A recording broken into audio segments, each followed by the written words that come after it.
Bonjour, j'espère que ça va bien. On va continuer avec notre débrief politique de l'épisode 5 de la saison 7 de Game of Thrones.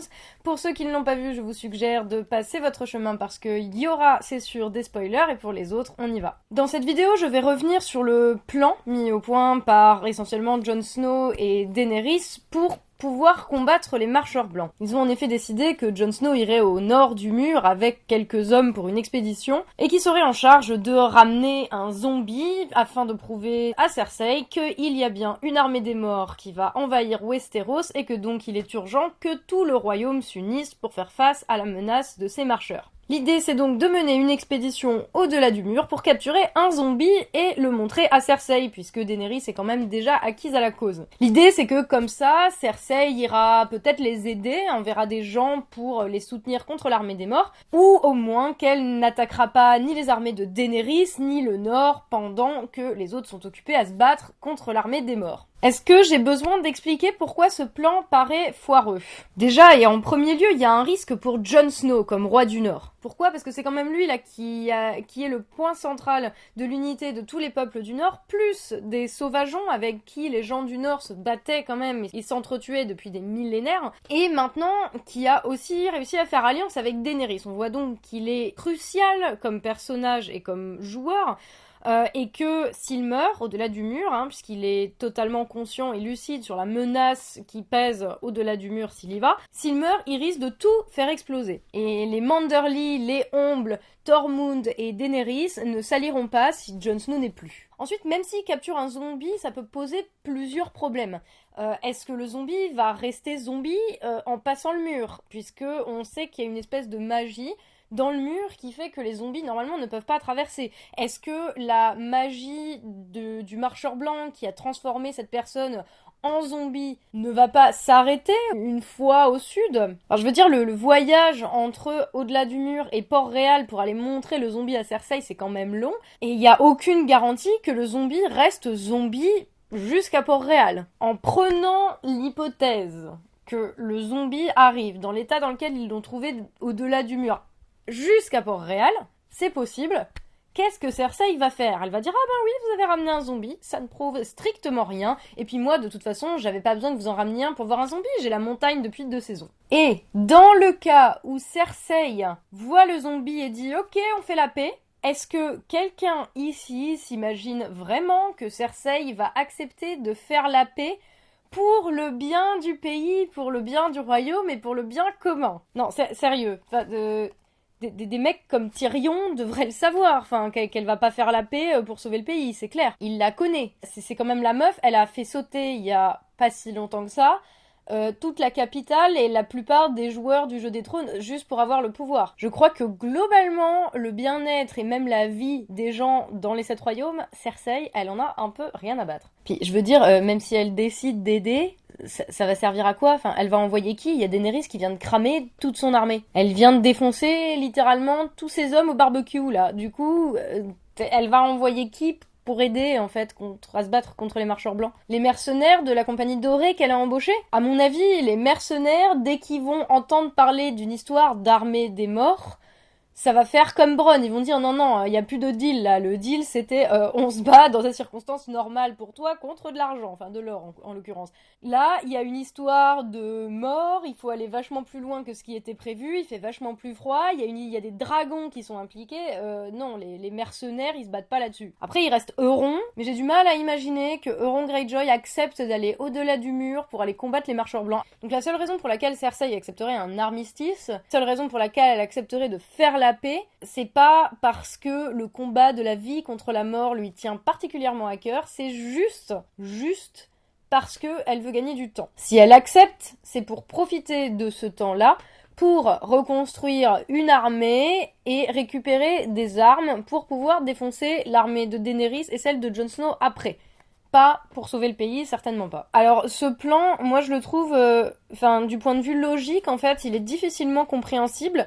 Après qu'il ait été mis au point par Jon Snow et Daenerys, qui sont des idéalistes, donc portés à croire que la personne en face, en l'occurrence Cersei, va voir le zombie et va dire bon sang, mais c'est bien sûr, allons combattre la menace des marcheurs blancs pour sauver les 7 royaumes, soit. Mais il n'y a pas que deux, il y a aussi des gens qui connaissent Cersei extrêmement bien, qui savent de quoi elle est capable, qui connaissent sa propension à ne faire les choses que pour sa petite gueule à elle. Pourquoi est-ce que Tyrion et Varys ont l'air de trouver ce plan tout à fait acceptable? Et d'ailleurs, au passage, qu'est-ce qui est arrivé à Tyrion et Varys dans cette saison? Surtout Varys, qui a le plus grand réseau d'espions dans le monde entier, que ça soit à Essos ou à Westeros.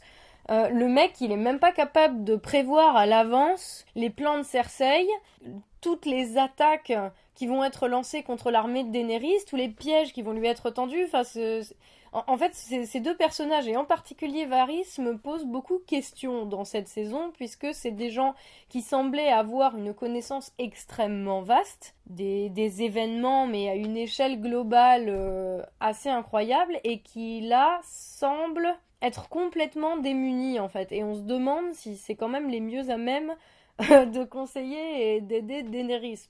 Parce qu'ils ont l'air sévèrement paumés. Hein. Donc bref, ce plan-là, déjà, je vois pas en quoi ça va servir à convaincre Cersei. Après, peut-être que le but, c'est pas juste de convaincre Cersei en elle-même. C'est de convaincre le royaume que l'armée des morts, elle existe et qu'elle arrive et qu'il faut tous se liguer contre cette armée pour pouvoir défendre le royaume et tout ce qui reste au pays, quoi. J'ai l'impression qu'au mieux, ça va créer de l'incrédulité, puisque déjà, tout le pays va pas pouvoir voir le zombie en question, à moins qu'ils le mettent dans un chariot et qu'ils le trimballent dans tout le pays, en hurlant, dans tous les villages, mais ils ont pas particulièrement le temps de faire ça. Donc il faudrait que Cersei, elle mobilise tout le monde pour aller se battre contre les marcheurs blancs, ou alors que d'autres personnes qui seraient à même d'aider le fassent, à savoir les maîtres. Si à la limite c'était aussi pour montrer aux maîtres que le danger est réel et qu'il faut absolument faire quelque chose, les maîtres, comme le dit Sam, sont écoutés et un petit peu respectés. Donc si les maîtres donnaient l'alarme, peut-être qu'il y aurait des chances de mobiliser tout le pays contre les marcheurs blancs et contre l'hiver. Sauf que ce qu'on voit dans l'épisode, c'est que ce plan-là, il servira finalement pas non plus à convaincre les autres gens qui peuvent aider Westeros à se battre contre la menace des marcheurs blancs. À la citadelle, ils ont reçu quand même un certain nombre d'avertissements, ils ont reçu un certain nombre de signes, et le dernier en date, ils le reçoivent dans l'épisode 5, avec la missive de Bran qui dit « Ils approchent de Eastwatch by the Sea », donc la partie qui est tout à l'est du mur, près de la mer, et il dit dans sa lettre qu'il envoie au maître, mais aussi à tout le monde à Westeros, a priori, qu'il faut absolument faire quelque chose parce que l'armée des morts arrive. Et qu'est-ce qu'ils font les maîtres en face, ceux qui sont censés être gardiens du savoir du pays? Bah, ils demandent des preuves. Pourtant, c'est pas la première fois quand même qu'on leur dit. Il y a plein de sources différentes, et on le voit depuis le début de la saison quand même. Et chaque fois qu'on leur met l'évidence, chaque fois qu'on leur met la preuve sous le nez, ils discréditent l'argument, comme là dans l'épisode 5, où ils disent « Oh oui, mais des prophéties de malheur, surtout quand c'est l'hiver, il y en a toujours, faut pas y prêter attention, c'est du catastrophisme. » Ou alors carrément, ils discréditent la personne qui porte l'argument. Là, en l'occurrence, c'est Bran qui le dit, donc c'est un petit handicapé, donc il a sûrement pas toute sa tête, en plus il est nordien. Le maître qui a relayé l'information en envoyant le corbeau, bon, c'était un maître, il était assez vif d'esprit à l'époque, mais, comment ils disent, le Nord lui a émoussé l'esprit, quoi, sous-entendant qu'il est soit alcoolique, soit que c'est parce qu'il fait froid qu'il a perdu la boule, soit parce qu'il fréquente trop de gens du Nord et que du coup il est devenu un peu cinglé. Il montre un espèce de mépris, en fait, pour toutes les personnes qui viennent leur mettre les preuves sous le nez, alors que c'est des personnes quand même, à chaque fois, de milieux différents. Sam aussi a essayé d'amener le problème à l'archimestre, et on l'a pas écouté, en fait. Donc c'est pas comme si c'était un seul truc isolé, un seul récit isolé, là c'est des gens qui ne se connaissent pas, qui à chaque fois préviennent « Oh, il y a quelque chose qui se passe ». Et Sam, il essaie justement de défendre le récit de Bran, selon lequel il y a des marcheurs blancs qui arrivent, où il dit « Non mais je le connais, c'est pas un fou, il est peut-être infirme, mais en attendant il a survécu au-delà du mur. Moi je l'ai accompagné jusqu'au-delà du mur, donc je sais qu'il y est vraiment allé, et d'une manière ou d'une autre il a survécu. Et moi j'ai vu l'armée des morts. » Donc peut-être qu'il faudrait écouter ce qu'il a à dire. Et les maîtres autour de la table, ils sont là à rigoler en disant « Oui, peut-être que tu devrais apprendre à discipliner ton mental. » Enfin, c'est peut-être eux qui devraient apprendre à entendre ce que le monde leur hurle, quoi, et pas à faire la sourde oreille juste parce que ça leur convient pas et que ça les ferait sortir de leur petite routine et de leur petit confort intellectuel pourri. Sam, il le fait même pas contre eux, quoi, il s'acharne pas en leur disant mais vous êtes débiles ou quoi, écoutez-moi, il fait appel à leur sens du devoir. Il leur dit tout le monde a confiance en vous, tout le monde a confiance en votre expertise. Les gens, ils vous croiront, vous, si vous dites des choses, on vous tient en haute estime dans le royaume, donc faites pas les cons, soyez à la hauteur de vos fonctions de maître. Et quand il voit la réaction, bah c'est ça qui va faire se dire à ça, mais en fait je veux pas être maître, je ne veux pas être comme ces gens-là, je me barre. Alors on lui répond oui c'est possible, peut-être que c'est vrai, mais on va pas y croire, il nous faut beaucoup plus de preuves, hein, non, comme si t'avais pas assez de preuves déjà sous le pif depuis des années, mais passons. Plutôt que de choisir l'option la plus probable et la plus logique, dans ce contexte en tout cas, on va ranger les gens qui inventent ces histoires dans la case fou ou dans la case conspi et qui soutiendraient un complot de la reine dragon pour que Daenerys puisse envahir le pays sans qu'on lui oppose aucune résistance puisque tous les gens armés seront partis au nord pour défendre le pays contre une menace qui n'existe pas vraiment et que comme ça Daenerys elle pourra envahir. Non, c'est n'importe quoi. Il y a tellement de trucs qui rentrent pas dans cette logique. Genre, pourquoi la garde de nuit en a parlé au maître avant l'arrivée de Daenerys Targaryen. Ou pourquoi est-ce que un pauvre infirme un peu cinglé, entre guillemets, au nord soutiendrait Daenerys. Ou encore, pourquoi Sam dit qu'il a vu l'armée des morts alors qu'il ne connaissait même pas l'existence de Daenerys Targaryen. Alors voilà, après s'être moqué des gens qui croient les prophéties totalement farfelues, corroborées par plein de monde, les mecs ils se disent bah non, notre volière là où on a les corbeaux, ça s'effondre un petit peu donc du coup faudrait réparer ça. Ouais, bah oui, super les gars. En fait, ils montrent comment une élite qui est censée avoir le savoir de tout un pays va perdre toute sa crédibilité auprès de tous les habitants de ce même pays. C'est fou de voir à quel point en fait leur savoir, leur connaissance les a rendus déconnectés, totalement inhumains en fait. Même si Jon Snow ramène un zombie avec son expédition, je crois que même avec un mort sous les yeux, ou plutôt avec un non-mort sous les yeux, ces gens-là n'y croiront pas. Donc, dans l'absolu, pourquoi est-ce que Daenerys n'y va pas à d'autres dragons, qu'elle les crame pas tous, et puis qu'on en finisse, quoi. Bon, après, c'est un petit peu la même question que dans Le Seigneur des Anneaux, hein. Pourquoi les aigles n'ont pas amené Frodon juste au-dessus de la montagne du destin pour qu'il puisse foutre l'anneau dedans? Parce qu'il fallait bien qu'il y ait une histoire, parce que sinon c'est quand même moins marrant pour nous. Puis on apprend moins de choses. À la base, je voulais parler dans cette vidéo de ce qui se passe au nord, mais comme j'ai vu l'épisode 6, je ne dirai rien sur l'épisode 6. Cette intrigue-là, en fait, elle avance aussi dans l'épisode prochain, donc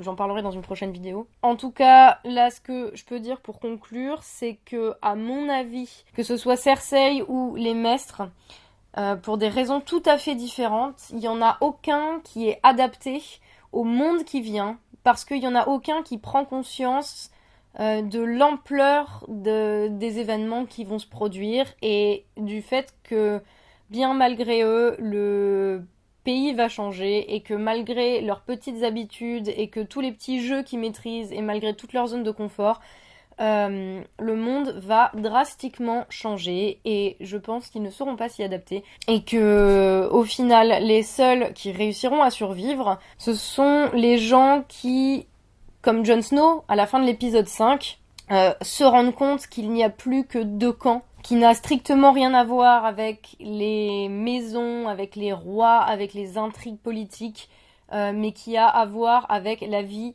et la mort, et qu'il n'y a plus que deux camps.